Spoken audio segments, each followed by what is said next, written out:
దేవుడు మీకు ఏది మంచి, ఏది చెడు అని చెప్పకూడదు. మీ స్వంత ఆలోచనలు మరియు భావాలు మీకు ఏది మంచి, ఏది చెడు అని చెబుతాయి.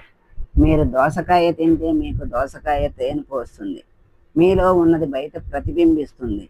మీరు ఇతరులలో ఏ చెడు చూసినా అది మీ స్వంత ఆలోచనల ప్రతిబింబం మాత్రమే. కొంతమంది నిరంతరం ప్రాపంచిక ఆలోచనలలో మునిగిపోతారు. అలాంటి వ్యక్తులు ఎప్పటికీ సంతోషంగా ఉండలేరు. ఎవరి మనస్సు స్థిరంగా మరియు ఆలోచనారహితంగా ఉందో వారు మాత్రమే ఆనంద స్థితిని పొందుతారు. కొంతమంది తమను తాము చాలా తెలివైన వారిగా భావిస్తారు మరియు వారి సేకరించిన పుస్తక జ్ఞానం గురించి లోతుగా విచారిస్తూ ఉంటారు. ఈ రకమైన పెండ్రంటి అనేది అలర్జీ లాంటిది.